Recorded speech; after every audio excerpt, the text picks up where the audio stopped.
Hello my friend, and welcome to the labels lesson. In this lesson we are going to be covering how we can use labels in our scripts to display text information onto the chart.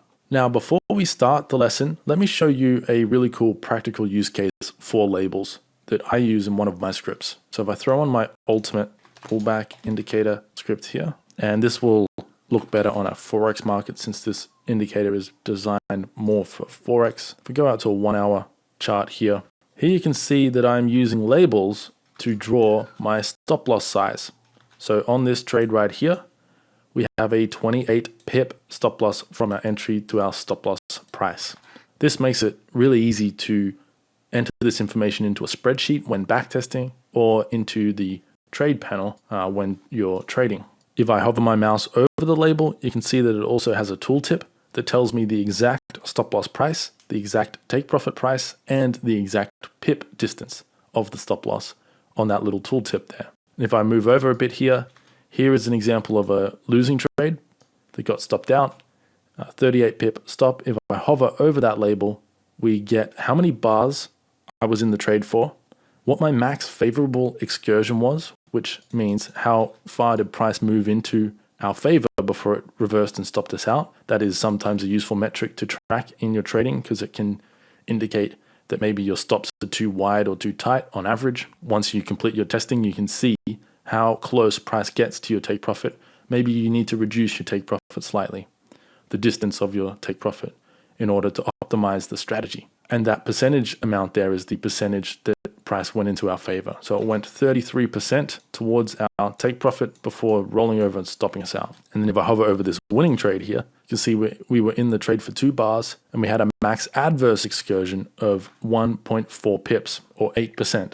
So price went 8% against us after entering the trade, 8% towards our stop loss before it came up and hit our profit target. And it also tells me my risk reward profile there. So that is an example of a practical use case for labels. There are many, many other useful cases for labels, but that is just one that I thought might be really interesting to show early on in the lesson so that you can get an idea of the kind of things you can achieve using labels. Anyway, let's continue with the lesson. So I have a blank script here. All I've done is changed overlay to true, and we're plotting NA instead of the closing price so that we don't get anything drawing onto our chart. So we just have a blank chart here. Let's get started. So the way that we create a label is very similar to lines. So if you haven't watched the lines lesson, it might be worth going back and watching that, even if you don't plan on using lines, just because the functionality is very similar. Same with tables for that matter. So lines, labels, tables all behave in a very similar manner. There are a lot of similarities between how we create them, how we manipulate them, and how we use them. So let's create our first label. I'm going to call my label my label. You can call it anything you want. And to create a new label, we use the label. And then if I hit Control space or Command space on a Mac, here are all of our inbuilt label functions and variables. So there are a lot here. We won't go over all of these. I'll just go over the most important ones. And in this particular case, the most important function we need to work with is the label.new function. This is what creates a new label. So if I open up my parentheses here and hover over the word new, here are all of our parameters we have to work with when creating a new label. So the first input parameter is x, an x coordinate, and the second parameter is a y coordinate. So by default, the x coordinate is based on bar index. So this is a bar index counting back from the current bar. So if we put a bar index of 1 in here, then that would draw on the previous bar from the current bar. For now, I'm going to leave this as bar index. So this will draw on the current bar index, whichever bar this code is running on, being executed on, it will create a label on that bar. You can change the bar index to be based on time instead, but we will cover that later on in the lesson. Most of your labels will be using the bar index, so we'll cover this use case first. So the next coordinate we have, or parameter we need to put into this function, is the y parameter. Now this is a price parameter. And I'm not sure if I've mentioned this in any of the previous lessons yet, but you notice here that I'm not assigning the parameter to these inputs. Like normally I would say x equals bar index. If you input these parameters in the order they are shown on this list up there where I hover my mouse on this function name, you can see this list of parameters. If we input the parameters in order, you don't need to specify the parameter like I do here. But just to make it more clear what I'm doing here, I'm going to actually explicitly assign the parameters from now on, just so that you know which parameter is which. So for Y, we can set this to any price we want to. Let's set it to the low price, the lowest price of the current bar for now. And then the next parameter we have is the text parameter. So I'm just going to write in here, hello world. And if I save the script, this should create a label on every bar in recent price action. So let's save the script, see what happens. There we go. We've got a lot of labels printing here. If you watched the line lesson, you saw that this happened there as well. We had lines drawing all over our chart. You'll also notice that there is a limit to how many labels we can draw on the chart at once.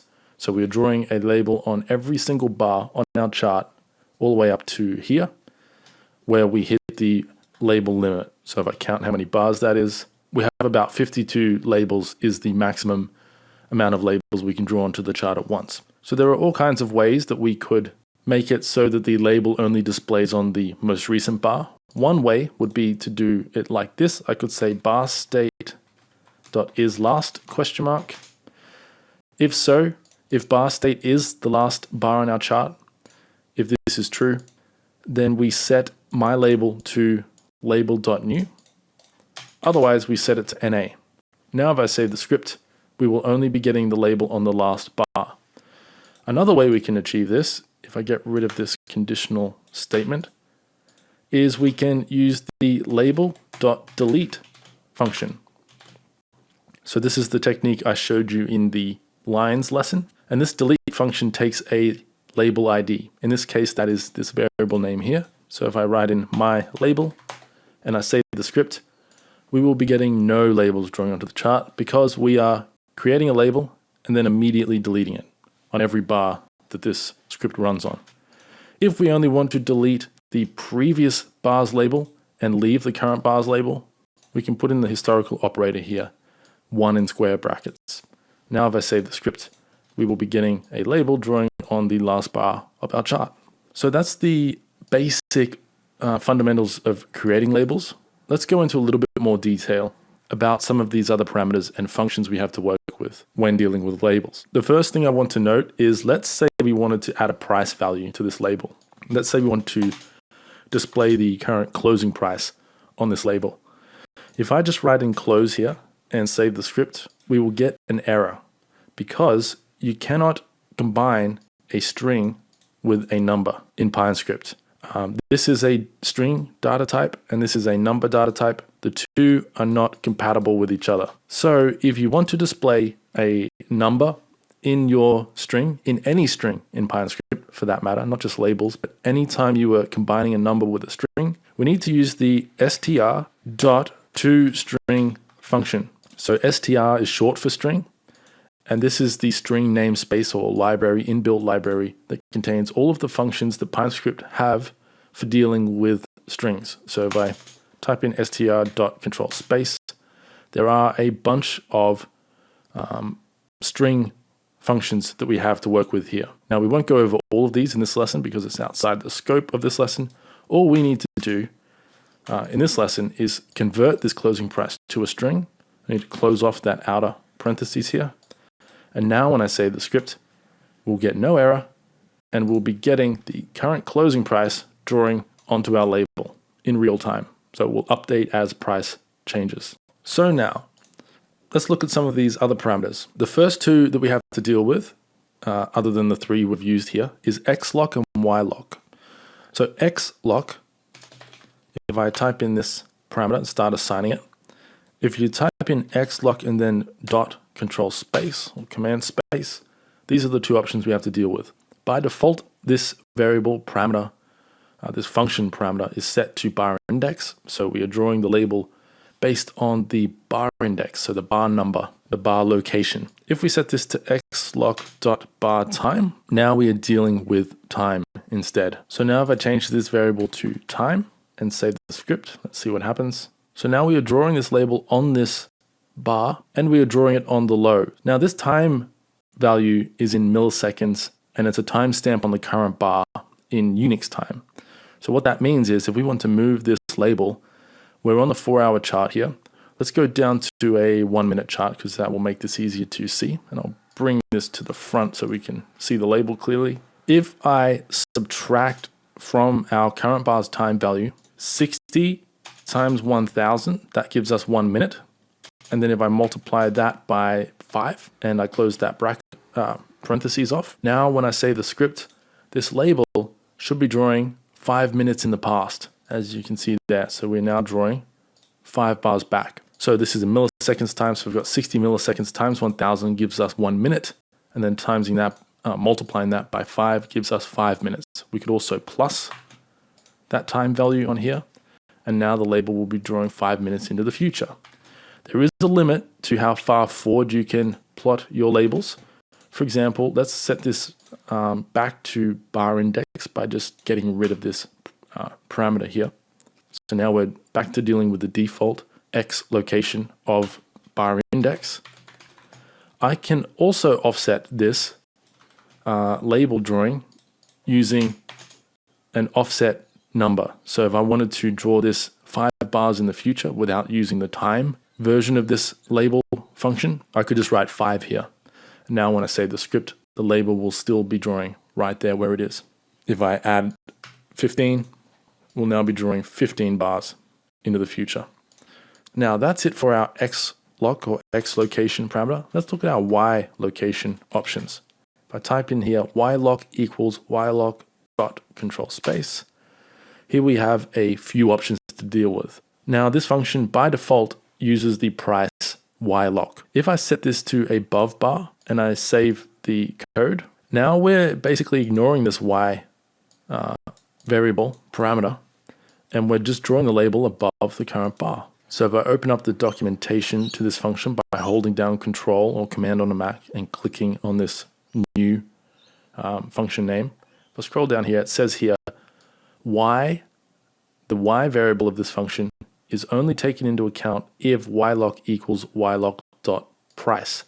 So by default, this function is set to ylock.price, but if we override that using this parameter here, that will change where the label draws. So if we want to draw it below the bar, we need to set ylock to ylock.belowbar. If I save the script, we're now drawing the label down here. Now notice that the little arrow thing here is pointing down, even though we're below the bar. You can change where this arrow thing draws. You can change it to the top, to the right, and to the left. But before we get to that, let's follow the order of the parameters we have here. And the next one after ylock is color. So obviously that just changes the color of the label, but I will show you how that works really quickly. Let's change the color to color.white. Save the script. There, now we have a white label. In fact, let's make this a little bit more interesting. Let's change this based on whether the current bar has closed higher than it's open. If it has, let's set it to green because it's bullish. Otherwise, let's set it to red. Save the script. Now we have a red label. If I go out to a different time frame where the bar is bullish, we have a green label. So that's how the color parameter works. We can also change the text color, but we'll get to that in a moment.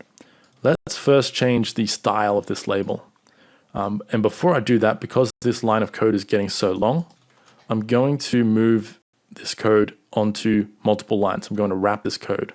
The way we do that is if I just click right here after our parentheses are opened and hit enter, then tab and then 1 space. This will now compile, even though our code is on multiple lines, and we can actually space all of this out across multiple lines, making sure that the commas are at the end of each parentheses line. So those are the parameters we've worked with so far. Let's look at style, so the label style. To change the style, we need to specify this parameter. We need to write style equals, and then we need to write label dot control space. Scroll down here. Here are all of our styles, and there are quite a few of them. By default, I believe it's set to label down. Let's change it to label up, since we're below the bar. Save the script. There we go. We've changed where the label is drawing. Let's try plotting the label on the right-hand side of price, pointing to the left. To do that, let's change our label style to style label left. Save the script. So now we've got our arrow pointing to the left, but we're still plotting below the bar. To change that, we need to change this to price. And now if I save the script, we are drawing to the right of price action, but we're still drawing on the low. So let's change this to the closing price. Save the script. And now the label will track the close of this bar as it moves. Now we have a whole bunch of other styles here. I won't go over all of them today because that is a waste of your time, since you can play around with these if you are interested in them. But there is quite a few options here. We'll just have a quick look at a few. Let's try diamond, see how that looks. So that draws a diamond with the text above it. You might not be able to see the text there. Let's fix that by changing the text color parameter. So if I change the text color, let's change it to color.white. Save the script. Now you should be able to see the text a little bit clearer. And we have a diamond label that is plotting on the closing price. So you can see that the candle is drawing over the top of the diamond and the diamond is tracking the closing price. Let's try a different one here, just quickly. Let's try arrow down. Save the script. Now we get this arrow label. So you get the idea. There are quite a few here to play around with. Let's see what flag looks like. And now we're basically just drawing symbols here with text above it. So most of your labels will probably be drawn with the regular label style. And there are quite a few here. Let's see what lower left looks like. Save the script. And that's cool. That's a little bit different to the one we had before where the arrow was pointing to the left. Now we have like almost like a speech bubble kind of effect on this label. So let me change this back to style label left. And let's have a look at some of these other parameters. So we've already changed text color. The next parameter we can work with is size. So if I set size to size.control space, here are all of our size options. By default, it's set to auto. Let's try setting it to tiny, see what that does. Save the script. Now we have a much smaller label drawing there. Let's see what huge looks like. That's quite a big label now. Let's get rid of this size parameter for now and leave it as auto. And let's have a look at the next parameter we have to work with, which is text align. So if I add a comma and type out text align equals, I actually haven't used this parameter much in my own coding, so I'm not sure what goes in here. Let's open up the documentation really quickly and have a look at text align. And I thought it might. It takes a inbuilt text variable. So let's write in here text.control space. And then we have some align options here. Let's try text align right, see what that looks like. So it doesn't look like the text align parameter does anything with these standard labels. Maybe if we change the label style to something else, let's try style label down, see if that does anything. It looks like this text align has no effect on this label. It keeps centering the text regardless. I don't know, maybe if we had a longer text here, let's try adding a bunch of text with a few new lines in there. That might be a little too much there. Let's try that, see what that looks like. Okay, there we go. So the text align only works if you have multiple lines of text in your label, which is a good opportunity for me to show you how to do that. So in text, using strings in PineScript and most other languages, you can move your text to a new line using the \n escape character. So anything that I write after this \n will be moved onto a new line. So now let's save the script and you can see what I mean there. And so, for example, we could add the hi here, plus string.toString hi, save the script, and you get the idea. You can see that our text is being aligned to the right side of the label. If I set this to align underscore left, it will be aligned to the left. And the default option is center, align center. Now there are a couple of other text align parameters here. We have top and bottom.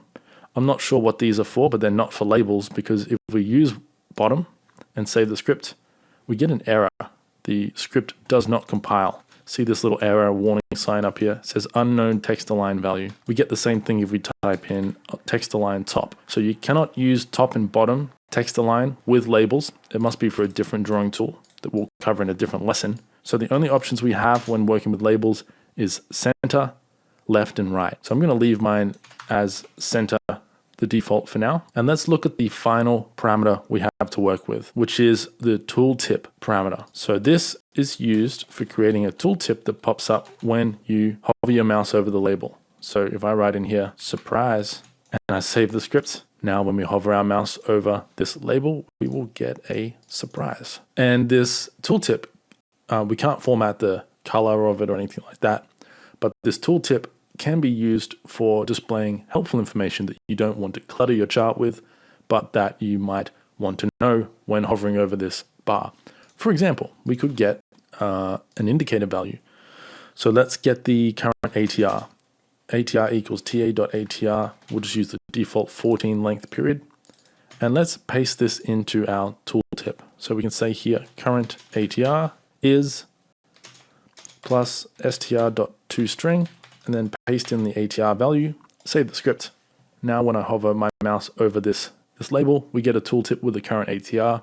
You could obviously put anything you want in this tooltip. You could put in any indicator value, price value, debug information about your script. So maybe there's a value you don't plot onto your script, but when you're working on your script, you want to be able to check what that value is. For example, the stop-loss distance in pips or something like that. You can use the tooltip functionality and label that.